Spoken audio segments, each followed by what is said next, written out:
Welcome to the Charleston Marketing Podcast, brought to you by the Charleston AMA and broadcasting from our friends at Charleston Media Solutions Studios. Thanks to our awesome sponsors at CMS, we get to chat with the cool folks making waves in Charleston. From business and art to hospitality and tech, these movers and shakers choose to call the Lowcountry home.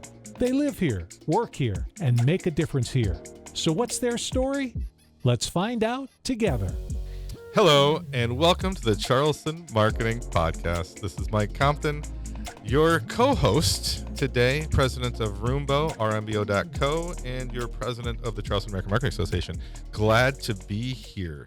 I'm here with Rachel Bacall. Hey, Rachel. Hello. Hi. I'm another co-host of the Marketing Podcast. I am a marketing consultant that goes ahead and specializes in influencer relations and community-driven growth. Love that. So you're going to hear Rachel's voice more often. Yes, you will. She's jumping on the team. You'll hear Tom's voice every now and again too. So we're growing. We're growing. Yeah. Stephanie will show up every now and again when she can. We love Stephanie. You know what else we love real quick before we bring Let's in Meridith, who we do love as well. Absolutely. We love our sponsors. We love our sponsors. South Carolina Research Authority came through. Thank you, South Carolina Research Authority, also known as the SCRA. Yes, it is. They do great things.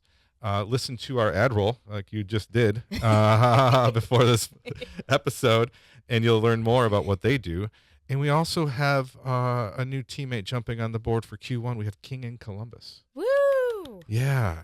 King in Columbus also. They also own Post and Courier. So you're going to learn, about Post and Courier. You're going to learn more about King in Columbus if you don't know already in the near future. Hello, Meridith. Hi there. How are you? I'm doing just fine. You woke up today. I did. I'm above ground. You're above ground. That's what our sound engineer said, too. Yeah. It's a triumph. Yeah. Well, that's pretty much the episode. Thanks for coming. You're welcome. That's a wrap. Meridith, introduce yourself, your background. I want to hear what you're doing now, and then we'll kind of dive in on how you got there. Yeah, sure. Thanks so much for having me today. So I'm Merridith Crowe. I am the life and death coach. So my job is to help people who are struggling through difficult life change get to the other side, and I help people prepare for and navigate end of life. I'm pretty safe to say that you're the first life and death coach on the show. Yeah. Thank you for your time. Great to be first. It's perfect also because it's also January. This is going to launch January late 20s. Okay. End of the month. Great. Yeah. To answer your question from before, I just remembered that it's going to end then. You asked one, and that's what it's saying. So it's a perfect timing for New Year's. Yeah. It is. And to kind of grow into what we're going to be doing in 2026. It's true. Love it. Where are you from? Oh, goodness gracious. I'm an Air Force brat, born in Miami, Florida, and I went to 11 different schools, and I've lived in Charleston for, almost 15 years now. Okay.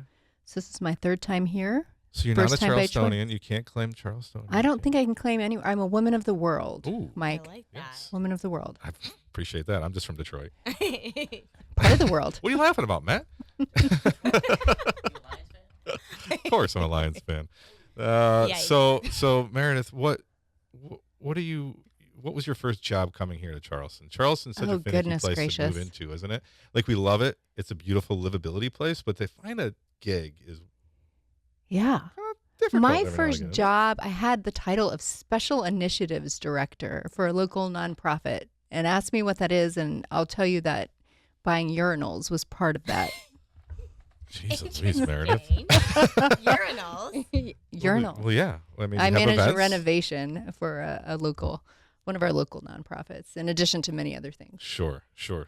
Yes. And then what brought you into what you're doing today, though? Like your journey here into the life and death coach. Well, I've spent more than 20 years serving in health and human service nonprofits, helping vulnerable populations, children and adults. And I made a pivot about a year ago to really move into helping adults navigate big change. Mm-hmm. So life change that's painful, and then preparing for the final change, which we will all face someday. So for me, I've always been in heart-filled, purpose-aligned work. I was placed on this planet to do this kind of thing, and this is the newest iteration of that. So that's how that Give happened. us a sample. Give us a use case here. Oh my goodness. So I am currently helping somebody navigate marital problems while also supporting a child with illness. I'm helping a woman support her daughter who experienced some relationship abuse. And then I've got about 4 people I work with that are in hospice and are navigating, preparing for themselves, but also their families to really survive their passing. So, yes. The whole spectrum there, isn't it? It is. You keep really busy. I try to limit the number of clients I have, quite frankly. Smart. I feel like you own the category. So Yeah. far. Yeah. And for me, it's about providing really deep and valuable support to the people I'm with. Right. Whole attention so that, they feel like they're getting value. But additionally, you need someone in the trenches with you when you're navigating big, painful things.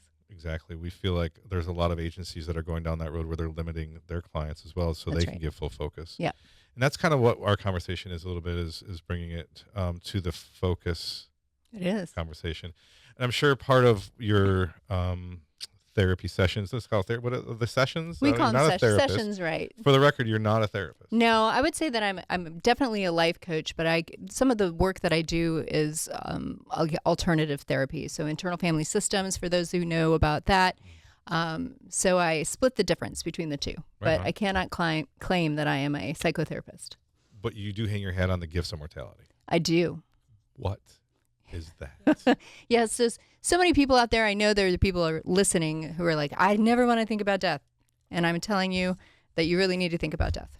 And the reason for that is the gifts of mortality really help us make good decisions in our day-to-day. So the Romans or the Stoics used to say this phrase, memento mori, which really means to remember that you will die. And the thought process there was that people would stay humble, for one, but 2, really make choices that are virtuous because they had a faith system about what would happen after their death. And certainly the Buddhists believe this too. They believe that if you contemplate your death on the regular, or the fact that you're impermanent or that you are constantly decaying, which sounds very morbid, then you really can focus on the now and be appreciative about these things. And so I invite all of our listeners to think what if this inhale is my last and I sort of expire with the next exhale? That pause in between is really where we are. And death is very clarifying for my clients who come through. I've had people after their parents have died look at me and say, Meridith, can we have time together because I need to decide whether I'm staying in this intimate relationship that I'm in now. Sure. Because life becomes very focused when you are thinking about death or surrounded by death or supporting people in that. And I really think we should live that way all the time. And we could leave this studio right now and not make it home. Mm-hmm. I mean, that's completely within the realm of possibility. 100%. So the motto, live each day like it's your last. You really. It is rooted in that. But, you're going to leave the house and your loved ones in the house. Are you going to kiss them goodbye? Are you going to say you love them? I am not spooky about that, but I take that very seriously. Sure. Yeah. It's sad to think, but I have that same thought when the boys get on the school bus. And I watch them get on the school bus in the morning. I'm like, see you guys. Yeah, that's a unique. Y'all better make it home. You know what I mean? Yeah. Because it's unique with the children. Yeah.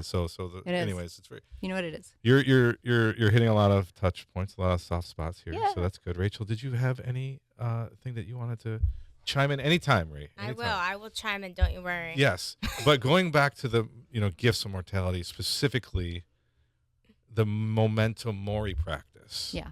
Is that what you bring to the table for your clients as well? I'm going to wrap our sessions up in that, which is to say, so many people will contemplate or share all of the things they aren't enjoying, that they want to change in their lives, that they don't want to tolerate anymore. And I'm going to shift that conversation into what do you want? Okay. What would make your life robust? And for me, it's really rooted in why do I think I'm here? What is my actual purpose on this planet? Yes. Not living in purpose-filled lives is maybe one of the quickest ways to get to disease next to living inauthentically.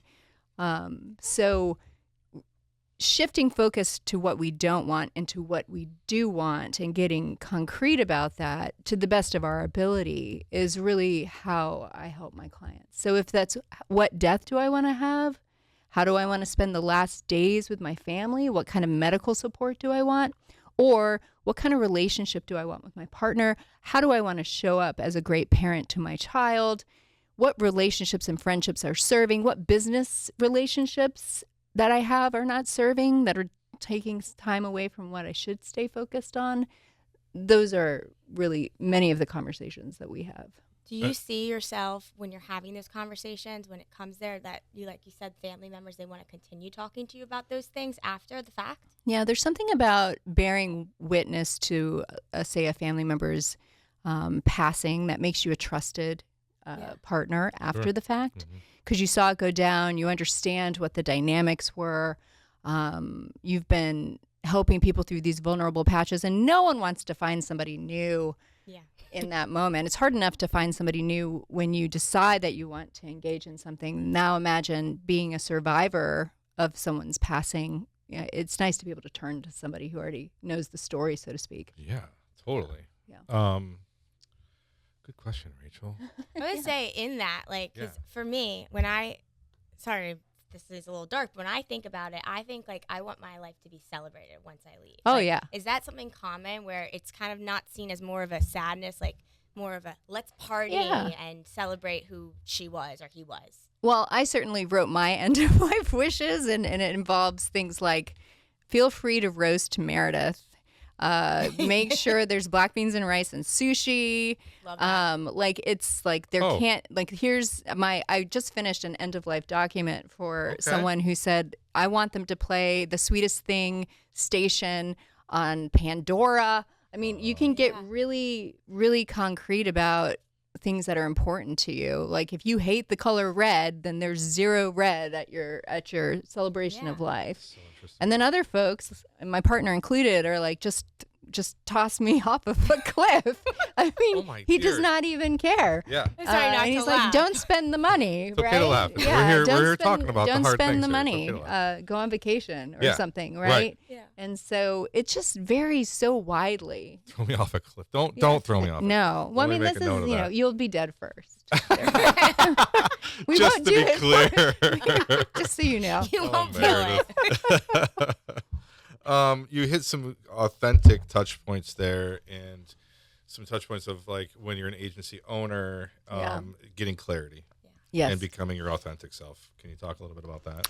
Yeah. So, I spent years in sales trying to inspire people to invest in helping humans, which, there's no there, right? It's, you're trying to make a positive impact, but I'm not going to give you a ducat or a trinket or something for the pleasure. And I'm a firm believer that in whatever business endeavor you're in, whether you're an entrepreneur and it's your own company or whether you're representing a company, then you really just have to believe in that product, and you need to enjoy waking up to do the service on any given day. And it needs to be in alignment with, some people talk about, what is my personal brand? You can certainly ask that question, but before you even get to that branding question, it's more like, why am I here? What are my life-giving talents? What is my purpose? What gives me the juice every morning? And we're not here long enough to do anything but that. So true. Now, however, if your purpose is to put food on the table and to support your partner and to make sure your kids are fed and you're happy enough, like, that's a good choice to be making if that's what you decide to do. Days. Yeah. Yep. Then that guides your decision making. But I think when we move through life without a set of governing principles about what our purpose is, what our values are, then we find ourselves in these pickles where we're wondering, like, life is happening to us instead of us making choices in life. I was having a conversation just the other day, and somebody was sharing all of these things that were happening to them. And I said, and they felt like they had to make certain choices, like it was something they had to do. And I said, I want to challenge you on that. You are deciding to make that choice. You have agency in this moment. You are always making a choice. Yeah. And it's fine that you made that choice, but be understanding that you're in the driver's seat always. And so I think that it's important when we're talking about living authentically and working authentically and leading authentically, that we're doing so in all the dimensions of our lives. Like, are we taking good care of ourselves from a replenishment standpoint? I have been guilty of not doing that. And the people that I've led have suffered because of that. My relationships at home have suffered because of that. My ability to be a patient mother suffered because of that. And it's important that we're taking care of ourselves. It's important that we're taking care of our personal life, or our nest, as I refer to it, as a good crow would. And we want our business experiences to feed us and energize us and self-fuel, like be like a closed circuit where that energy gets recycled and recycled. And then certainly we want to be thoughtful of our community and how are we relating to our neighbors, but beyond our neighbors, the community at large. What are we giving back? Right. Because we're going to die. What's Right. left after the fact? Nothing. Nothing. Other than your debt, maybe, or a bunch of money that you have left over. Yeah. So again, the Buddhists will say you focus on the impermanence. And because we know we're decaying and dying and all of these things, then we kind of shift our attention to those things that are permanent. And, everything we could argue, is anything permanent? Well, Right. maybe not. But, love passed on, kindness passed on, creating good value or products and things that endure. Those Love are pretty. is passed on. I do. I think like so. that. I like that. Love is passed on. Yeah. Yeah, you're right. Okay. So those untangibles are still tangible in They can be. Yeah, a sense. absolutely. Do you ever talk to clients about, what it looks like after they leave this earth? Like if they come back, if they're reincarnated, or I like to think I'm going to be a haunted ghost. Ooh. You're Not already haunted. haunting me, Do you, Rachel. do you get to live in a special mansion? I or- think so. Oh, I good. think I'm going to live in a I special see that for you. mansion on the Yeah. Battery. Yeah, I see that for you. I totally see that for you. Well, I am what I would describe as an inclusive coach. So whatever faith system or philosophical system somebody comes to the table with is one that I will accommodate in our coaching sessions. So, my personal beliefs are my personal beliefs. And I do think it's important for everybody to have a process. If we were to get like really, really medical about it, I would call it a irrational process. Like something like faith is not tangible and you can't see it, you can't touch it.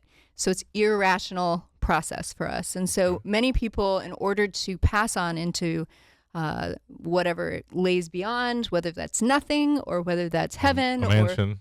or a Haunted mansion, Yep. yes, or a haunted mansion, have a belief set that help them. It just allows people to release more easily when they're making sense of what lays beyond.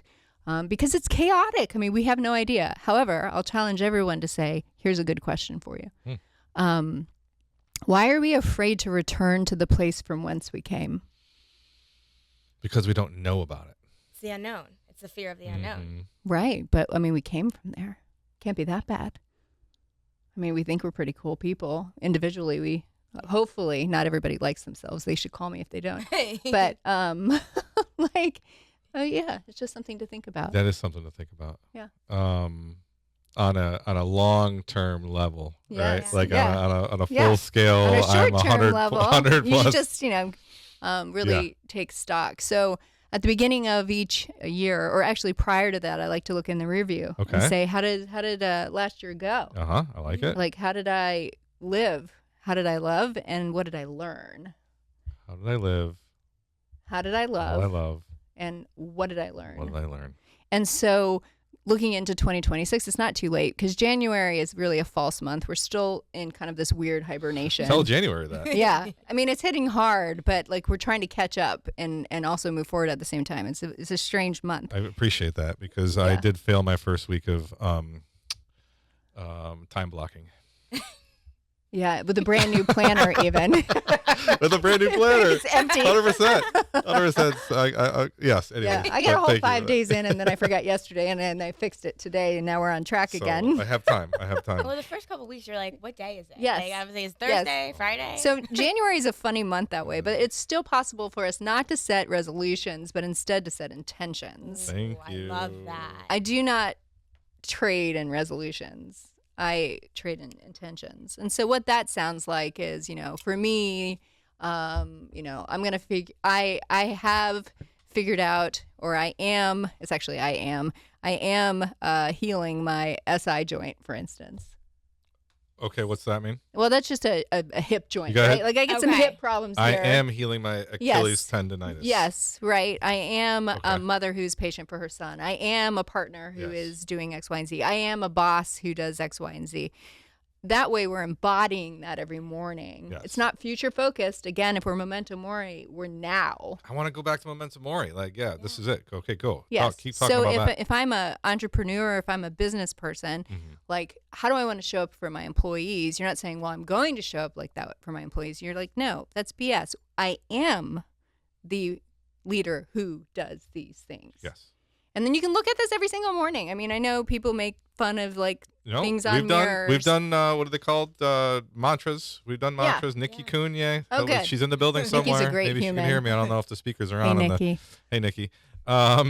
Is this mic working? Anyways, Nikki, we did. It was our OG episode, like first 3 episodes we did, and we did mantras. So we're open here. But we're calling it intentions in this frame. Intentions. Yes. Do you like the idea of like creating like some sort of vision board? That's been a big I have done a vision board. I actually did the first vision board. You did the first actual vision board? No.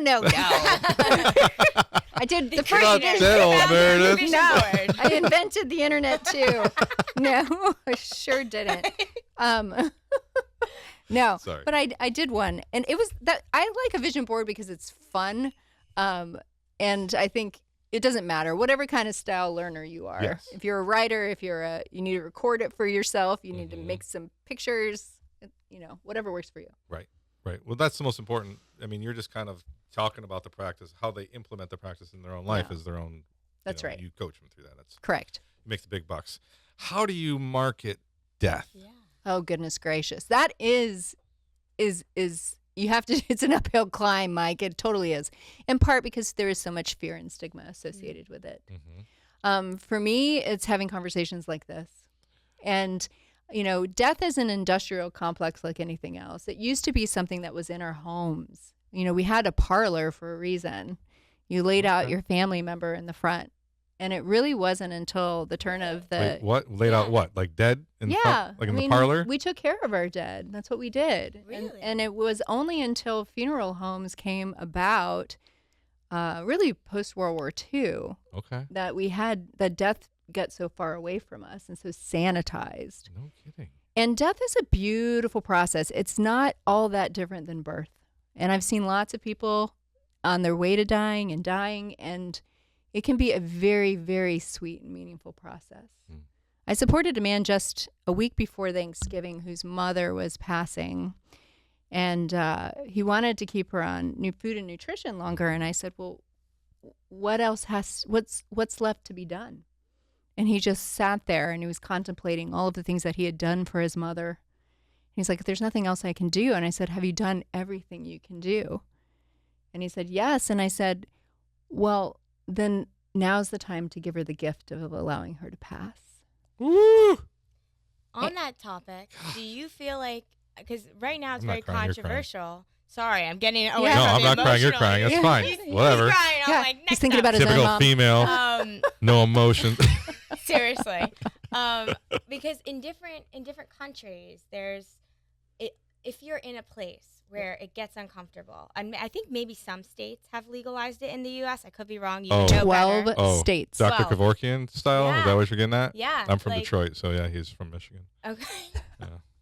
Big in He's the your, 80s and your 90s. former neighbor. Yeah. Former neighbor. Him and Eminem. Kid Rock. Yeah. Well, memorable, all of them. Yeah. Because some people look so down upon that, right? Yep. But to me, it kind of gives me hope because you don't know what illnesses you're going to get and you don't know where life is going to go. Yeah. But if you were in that place, if you get to make that decision, if you're sound of mind, right? And Sure. you still can. I feel like that's something that's very a controversial topic, I'm sure. Yeah, it's now called medical assistance in death. There are about 12 states that allow for this. I forget which state just came on in the last few months. I think where the rub is, and I mean, there's several rubs, but one of the concerns is certainly rooted in faith based on, what your faith system might be. And so there's resistance to MAID because of that. But beyond that, they don't want it to be used in a malfeasant way. So you mentioned soundness of mind. That's very important. In most MAID states, if you are somebody who elects to have medical assistance in death, then you have to administer that medicine yourself. And so you have to be able enough to do that because otherwise, your support system is going to be legally at risk. And so there's just a lot of, and there's some good documentaries out there. And so I take a nuanced approach to that. Again, I'm flexing to the belief systems of whoever it is I'm supporting. South Carolina is not a MAID state, so you would have to move and establish residency in other ones before you could engage in that. It's not a what state? A medical assistance in death legal state. Okay. But there are ways to die comfortably in this state, and hospice is a big part of that. Is the death penalty in South Carolina? Good question. Oh my goodness, I haven't focused on death penalty in my work. Could be a new vertical. Yeah. Joking aside, Yes. like Florida is Yeah. you got the dead. Yeah. I'm not. I Yeah. ride the independent I'm political path, but I am, my personal beliefs are, I've had violence against me and I have survived abuse and these kinds of things, and I still am not pro death penalty. Yeah, right. But, I'm focused on life, Yeah. living Exactly. all the days of your life as Yeah. holy as you can. Well, you can tell that you love what you do. I do. Because you practice what you're preaching. Because you've surrounded yourself with death. Yeah. But you're helping others through it. Live. Oh, Yeah. How do you separate that when you leave patients and you go into your mother, This is the most frequently asked Yeah. question I receive. Meridith mental health. Yeah. So I do believe that all coaches need coaches, all therapists need therapists, and if they don't have, that's the first question you should ask one of Mentors. us Yeah. when you before you sign up for anything to do Okay. with mental health. I have developed a strong ability not to over-personalize what's happening for others. I mean, I left a hospice patient yesterday and I was feeling all kinds of things because I was worried about her support system, right? And then at some point, I have to deep breathe and say, I have done what I can. And I kind of wrap them up in this little light bubble in my head and put them on the shelf until I see them the next time. They can come off the shelf anytime they want. Yeah. But it's, some of it's visualization, some of it's self-care, some of it's reminding myself that, I'm only responsible for my life and not that of others. My emotional experience is mine alone. I'm not responsible for that of others, and I can help and I'm a guide, but I am not walking their path. And so I'm focused on my sheet of paper and I'm running my race, and they have to do the same. Love that. Yeah. I mean, that's kind of what the theme of this conversation really is to our agencies and our entrepreneurs. Yep. Is get your shit together. Yeah. It is. I was thinking about, I'm a coach or an alternative therapist, and what is sometimes a saturated field. I mean, the death thing certainly sets me apart, but Right. and some people want to make X millions of dollars, and some people want to have this many clients, and Right. I'm thinking about my business model, and I'm like, no, I don't want that. I don't want that, and I am constantly bombarded with ideas and frameworks and things I could do that other people are doing. And then I remind myself, I'm looking at my paper, I'm running my race, my experience is mine. And yes, you have to benchmark. Yes, you need to do market research, but you can decide to run a race that's different than others. Exactly. And I'm curious, how do you tell I'm not sure how old your kids are at this. If But- she has kids, you have kids? You talked about your son. I have a 12-year-old Yes. son who's Okay. awesome. Okay, love your 12-year-old son. Okay, so how do you explain what mommy does? Like, Oh, that poor boy. because he goes to school, right? And they're like, what does mom do? No, I mean, I don't know what he says, honestly. He used to just say, my mom helps kids. And now I help adults. But we talk about death a lot. I mean, he rolls his eyes. It's so often. Really? I Yeah. bet. Well, I mean, yeah, but we talk about everything in our house. We're very open household. Right. Amazing. Right. Well, Yeah. when you do what you love what you do, it just seeps out Well, too, and it's not. I mean, a think work-life about the thing dark anymore. humor opportunities that happen in our house. So many. Yeah, I so mean- many dark humor opportunities. I had to bite my tongue on a few of them. Yeah. So you find yourself selling death. No, I don't sell death. Like an insurance I broker. sell living wholeheartedly all the days of your life up until That's death, right. there, Mike. I don't That's sell right. death. That's the I sell a takeaway. good life. Can you talk more about the memento mori practice? Is there another piece of this? I feel like you said it was between Buddhism and Catholic. Like what? I mean, it's honestly, we have spent so much time and money, most of us, trying to look as young as possible and pump our body full of peptides and digitize our brains and have the like mountain head or whatever that movie with Steve Carell experiences. Right. When we get away from death, we cause harm to other people. Okay. Like when we feel or if we think we're going to live forever, we just have much less accountability for our choices in the now. I see. And so in order for us to be compassionate humans, we need to believe in a fundamental way that we could die. Because if that were the case, we would be much kinder to one another. We would be less quick to otherize other humans. And we'd realize that we are super vulnerable humans too. Mm-hmm. And so, whether that's in your management practices, whether that's in your business decisions, whether that's in when you're pissed off at your spouse for doing that thing again. Golfing. Yeah, for Stupid golfing. hours, I know. whole days. It's like 3 hours turns to 10. Yeah, we know what golfing Oh means. boy, I trigger there, huh? Oh, all right. No, but I believe that, and I'm not alone in this, and I did not invent this, that when we believe that we are vulnerable and that we could die at any moment, just like every other person on the planet, the dignity we offer other humans, the protection we offer them would just be different. Mm-hmm. And many faith systems have prophets or important key figures in them that have died and suffered.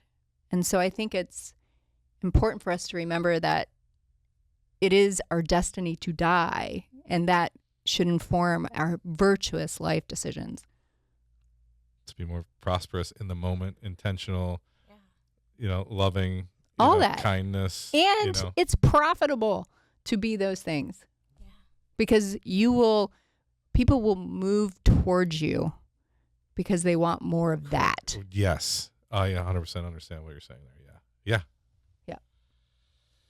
If that was profitable, I'd be rich. I'm just saying, like, Well, maybe you are rich and you don't know it, Mike. rich in Karma. love and karma and No, all I that don't stuff. even- You know what I mean? yeah. But I get it. I'm just making You're fun. just getting richer I'm just getting richer. every day. Well, that's why I wanted to have you on, is because of your input and your knowledge, and this the conversation is important. Yeah. It is. Mental health is important. So important. So, we had 2 jumpers within like 2 months, right? It's true. Bridge Yeah. jumpers. It was terrible. So It is. I felt like your timing was perfect. And that always happens around the holidays. yeah, Really? well, yeah, for sure. Because people are lonely and Holidays are just fundamentally hard for people. It's you That's agreeing. recognize you don't have the family. Things aren't, for most of us, are not exactly as perfect as we expected Yeah. them to be. Right. And you've had loss. Again, it's losses everywhere. And there are parts of those 2 humans that felt it would be a better choice, less suffering. Right. So, again, if we think we're going to die, we will help people That's out my, of their suffering. that's my point. Yes, please call me before you do anything. Give us Yeah. give your friend a shout before you Yeah. do Yeah, anything absolutely. irrational in 2026. Let's take care of ourselves. That's all. Take care of ourselves. So, That's all. in a nutshell, Oh man, we could talk forever. I feel like about death with you, Meredith. Meredith. which is really about life. Yes, go ahead and Did do you that. see that? Was Yeah. what I did And there? And in high There's school, marketing. get this. Meredith. So any of my high school friends that are listening, they used to call me Megadeth. no. Yeah, You were totally. like this back in high school? Potentially, actually. We'll have to ask them. Lovely is what I mean. Lovely. Lovely. Nice, Yes. deep. Yes, Yeah, all those exactly. I things. have a random question. Yeah. What do you think about, like, right now everyone's talking about cloning, right? Oh, And gosh.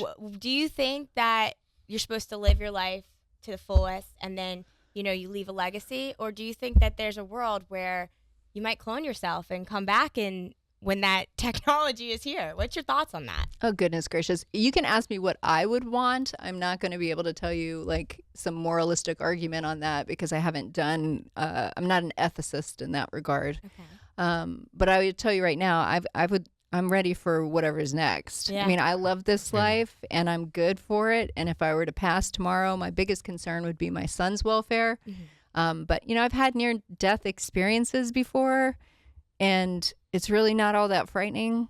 And if I get recycled into a tree or some other fantastic human, I'm okay with that. Or, you know what, if I'm just dust to dust, or if I get to go to some ethereal, wonderful place where, like, I get to eat endless sushi, I'm good.